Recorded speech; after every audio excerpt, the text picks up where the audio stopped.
Okay, today we're opening the file on, well, a really disturbing case.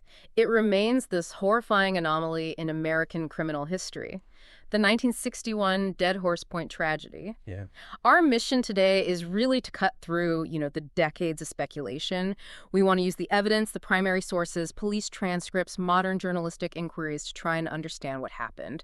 Specifically, the disappearance of 15-year-old Dennise Sullivan. And this deep dive, it really highlights the contrast between like the stunning beauty of the Utah Canyon lands and just utter desperation and shocking violence. Right. So picture this, July 4th, 1961. You've got the Sullivan family, Jeanette, her daughter Denise, and fiancé Charles Boothroyd. They're tourists from Connecticut, on the vacation of a lifetime. Yeah. And that life just shattered.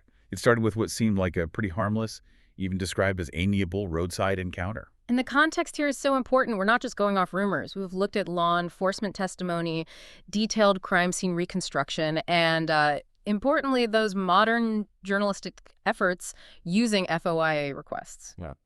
They really helped pull apart the original FBI reports, which sometimes didn't quite line up. So we're looking at the core evidence and the contradictions. There are so many contradictions woven into this story. It's those contradictions that really define the perpetrator, Abel Aragon. I mean, you look at his military record, you're looking at a celebrated American hero. That's the part that's just so hard to square. A U.S. Marine vet from World War II, decorated with the Navy Cross, that's one of the highest honors for extraordinary heroism. Yeah. Specifically cited for cleaning out a Japanese machine gun nest on Guam. This is a guy whose defining historical moment was saving lives.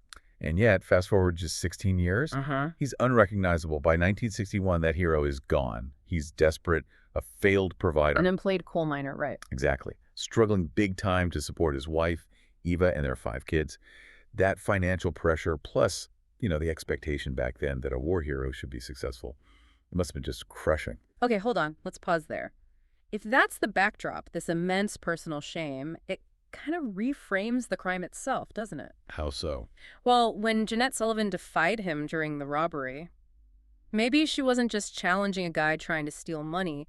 Our sources suggest Aragon saw it as this profound psychological affront. Absolutely. Think about it. He's at rock bottom, feeling like a total failure, and he's confronted by this woman, clearly better off financially, seems fearless, and her resistance just strips away any last bit of authority he felt he had. So it just flipped a switch. Instantly. The shame of being a failure just explodes into this active, lethal rage. He becomes a killer in that second. Let's pivot then to the victims. Starting with Dennise Sullivan. She was described as petite, only 5 feet tall, maybe 90 pounds, brown hair, brown eyes, wearing red canvas sneakers. Right. But here's one of the most, I think, tragic and frustrating bureaucratic mess-ups we found in the files. The height thing. The height thing. It's almost unbelievable. This mistake has persisted for decades in official records, state websites, you name it. Denise's height is consistently listed as 6 feet tall. A whole foot off. A whole foot. Think about that. A 6-foot-tall teenage girl in 1961. That's memorable. Very unusual. But 5 feet is much more average. And why this matters now, 60 plus years later? Well, you have to realize, if her remains were ever found, maybe just skeletal remains needing analysis. Height estimation would be key, primary tool. Exactly. And if the anthropologists estimate 5 feet, but the databases all say 6 feet. Investigators might just rule out a match, prematurely exclude her because of a typo likely made within hours of the crime. It's just an administrative tragedy layered on top of the personal one. So frustrating. Then there's her mother, Jeanette. She was engaged to the third victim, Charles Boothroyd. He was 55, a machinist. And he stopped. Why? Because Aragon had faked car trouble, generator trouble, hood up, the whole thing. Boothroyd was just being a good Samaritan. He really was. And Jeanette. She did something you could only call a fateful act of courage. After Aragon pulled out the .22 rifle and demanded money, Boothroyd threw his wallet down. Had about $250 in it. Complied immediately. But Jeanette didn't. No. She snatched the wallet back off the ground. Wow. Took out the whole roll of cash, and then, just pure defiance, threw a single $20 bill at Aragon. That refusal to just be a passive victim, that attempt to keep some control. That was the spark. It ignited everything. And we know this sequence because Charles Boothroyd survived, miraculously. It's unbelievable. Shot twice in the face, left for dead, but he survived. He gave law enforcement the entire story, the weapon description, the killer's identity. Without him, This case might have just vanished, become another unsolved roadside crime with no leads. His strength was absolutely crucial. It's hard to wrap your head around, but this whole sequence, the stop, the demand, the violence, it all happened in just minutes, right? Near U.S. Highway 160. Terrifyingly fast. The fake breakdown works. Boothroyd stops. Aragon demands money. Boothroyd gives it. Jeanette snatches it back, defies him. And that defiance is met with Yeah. immediate violence. Lethal force. Aragon fires the rifle, shoots Jeanette in the back of the head, kills her instantly. Then turns on Boothroyd. Immediately turns the rifle on Boothroyd, shoots him twice in the face, left him for dead. Clearly thought he'd killed both adults. But he wasn't finished. Denise was still there. Right, Denise, in the back seat of their little VW Beetle, she panics, naturally, tries to drive away in the car. And this is where the motive completely changes again. Absolutely decisively shifts. Yeah. Aragon isn't thinking about money anymore. It's pure rage. And now, critically, eliminating the last witness. He jumps in his sedan, Chases her down. chases the VW, deliberately rams it off the road into a ditch. Then he physically drags this terrified 15-year-old girl out of the wreck, forces her into his car, and just speeds off. So what about the original motive?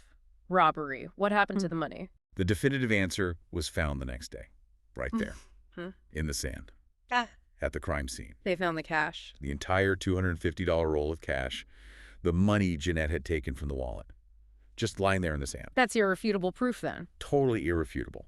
Aragon had zero financial reason to abduct Denise. He didn't even stop to pick up the money after shooting Jeanette and Boothroyd. So the robbery idea just evaporated the second Jeanette challenged him. Instantly. Yeah. The violence, the kidnapping, it became purely about rage and silencing the witness. It went from a crime of desperation to a premeditated act of elimination. Just like that. In maybe 60 seconds. From opportunistic robber to calculated killer. Now, despite this being incredibly remote, the police response was actually pretty quick. Remarkably swift for the time and place. And that was really down to a massive stroke of luck. An oil field worker named Leonard Brown. What did he do? He stumbled onto the crime scene not long after the abduction. And crucially, his work truck had a radio telephone. Which was like super rare back then. Incredibly rare in that area in 1961. Yeah. It meant he could contact Moab authorities immediately, right from the scene. That kind of alert time was almost unheard of. So the search started fast. Exploded instantly. Huge manhunt. You had the Grand County G Posse, Utah Highway Patrol, the FBI. Although their jurisdiction was initially tricky because of the rules back then. Right, the waiting period for kidnapping cases. Yeah. And they even roped in military aircraft that just happened to be flying nearby, giving a tour to the Secretary of the Interior, Stuart Udall. Talk about being in the right place at the right time. For the search, anyway. They just saturated the desert. Everyone knew time was critical.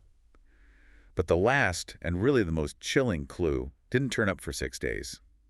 July 10th. Where was that? In a remote old mining camp area on Polar Mesa, a place Abel Aragon knew really well. And what did they find there that pointed to Denise? They found his hidden .22 rifle, the murder weapon, Well, some clothing, and most disturbingly, a concealed shovel. a shovel. The shovel changes everything. It shifted from maybe impulsive violence to calculated disposal, planning. And wasn't there something else? The final detail? Yeah. The tracks, parallel sets of tracks in the dirt. One set matched Aragon's heavy-ribbed work boots.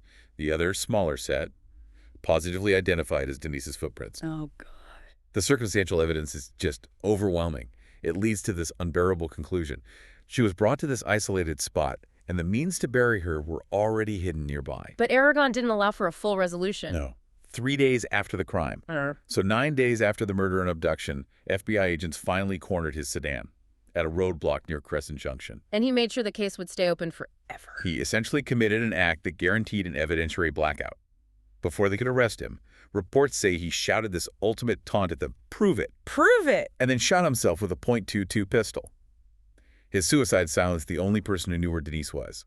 He achieved his final goal, making a full, factual resolution impossible. And looking back now, with modern analysis, those FOIA documents journalists dug up years later, they show just how many investigative limitations hampered the case right from the start. Yeah, you have to start with that FBI jurisdiction issue. Back then, federal law meant they had to wait 24 hours before officially taking over a kidnapping case. 24 hours. In that kind of terrain, with Aragon moving fast. That 24 hours was an astronomical loss of potential lead time. Just critical time wasted. And what about the missed evidence in his car? Right, the inventory of Aragon's car listed 3 unmailed letters, found right in the glove compartment. 2 were addressed to his wife, Eva, Letters he wrote after the crime. presumably. Yeah. And when you talk about a catastrophic loss of potential intelligence, this is it. I mean, what if there were confessions, explanations, suicide notes? Exactly. They might have held the key. Huh? Maybe not Dennis's exact location, but perhaps his state of mind and what he did, why, Yeah. something. But the reports never detailed what was in them. And the letters themselves. Lost to time. It's gone. We only know they existed and weren't, it seems, fully exploited for intel. And there was another major failure noted in the modern analysis, wasn't there? Forensics. Yeah, the handling of fingerprints. Investigators apparently reached this, well, frankly absurd conclusion that they could only compare Denise's known fingerprints, which they had from the abandoned VW Beetle. They had her prints. Yes, but they concluded they could only do a comparison if her body is ever found. That doesn't make sense. Why not check his car? It suggests they just weren't thinking laterally, maybe? Or perhaps they were so focused on Aragon's obvious guilt, they didn't meticulously process his sedan for her trace evidence, her prints. They had her prints. They had his car. The link should have been aggressively pursued. Check every surface. It seems like a real failure rooted in assumption. So the psychological fallout for the survivors. Yeah. That's the last really heartbreaking piece here. Charles Boothroyd, the man who survived. He never fully recovered, carried that weight his whole life, struggled constantly with the feeling that, it was a little bit his fault just for stopping to help. Awful survivor's guilt. Textbook case, but magnified tenfold because there was no resolution. No answers about Denise. And his statement about what he hoped happened to her, it's just agonizing to read. He said he harbored an unbearable hope that Aragon killed Denise right away. Yeah. That quote just encapsulates the unique torture of an unsolved disappearance. For him, hoping for a quick death wasn't morbid. It was a desperate kind of psychological self-defense. Because the alternative. The alternative, imagining this young girl left alone, maybe injured, terrified, dying slowly of exposure in that vast, empty desert.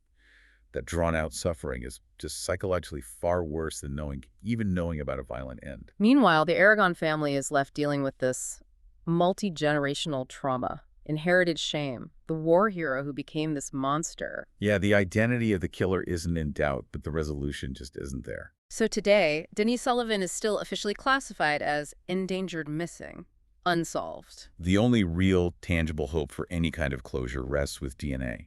The Sullivan family provided samples years ago. It's a modern tool, just waiting for the possibility that her remains might someday, somehow, be found and finally identified. Yeah, so this deep dive really just lays bare the chaos of that day at Dead Horse Point. The violent clash, desperate man, courageous mother. That sudden, irreversible switch from robbery to homicidal rage, and the profound, lasting silence left by the killer's final act of defiance. Yeah, and I think the crucial takeaway isn't just the awful crime itself. It's the power Aragon managed to exert, even in death. With that final taunt. Exactly. Taking his own life, shouting, "Prove it!" He intentionally weaponized silence. He inflicted this perpetual, unanswerable question on Denise's family, on Boothroyd, on everyone. He denied them closure forever. It's a unique kind of enduring torment. It really is. And it leaves you, the listener, to consider what kind of burden does that absence of a final answer place on everyone who survives a tragedy like this? What does that silence do over decades?